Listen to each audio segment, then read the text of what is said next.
Actually বক্তব্যের জন্য অনেক কিছু বক্তব্য দেওয়া যায়। যেই তথাকথিত স্বঘোষিত যুবনেতা মিডিয়ার সামনে বক্তব্য দিয়েছে, আমাদের প্রেস কনফারেন্সের সঙ্গে ওনাদের বক্তব্যের কোনো মিল নেই।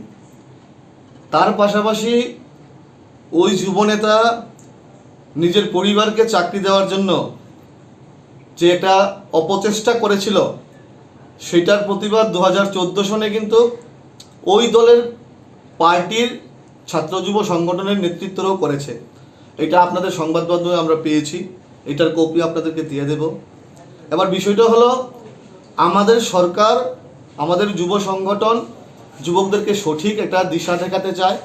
ওনারা যুবকদেরকে বিভ্রান্ত করার চেষ্টা করছে এবং ওই স্বঘোষিত যুবনেতা, আমি ওনাকে অনুরোধ করব, উনি আমার বিশালগড় নিয়ে কথা বলেছে, আসুন আমার বিশালগড়ে, দেখুন মানুষের সুশাসন, দেখুন ডেভেলপমেন্ট। আপনাদের সময় আপনারা নেশাকে শিল্প করেছিলেন, আপনারা গাঁজাকে শিল্প করেছিলেন, আপনারা বিভিন্নভাবে যুবকদেরকে ব্যবতে পরিচালনা করেছিলেন। আর আমরা যুবকদেরকে সঠিক দিশা, সঠিক লক্ষ্যে পৌঁছাতে চাই এবং ওই যুবনেতাকে আমি চ্যালেঞ্জ করব, আপনি গোটা রাজ্যে ঘুরুন।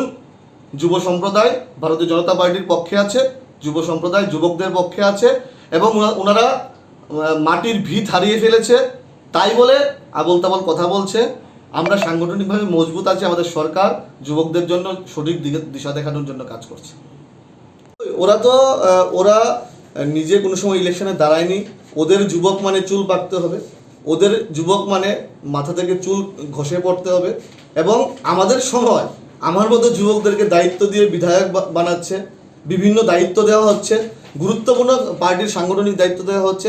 এইটাই ডিফারেন্স দুইটা দলের মধ্যে। এই দলের নাম তো আমাদের ঘৃণা হয় এবং এই দলকে আমি দেউলিয়া বলবো, এই দলের যুব সংগঠনকে আমি দেউলিয়া যুব সংগঠন বলবো। আমরা একমাত্র যুবকদের জন্য কাজ করছি।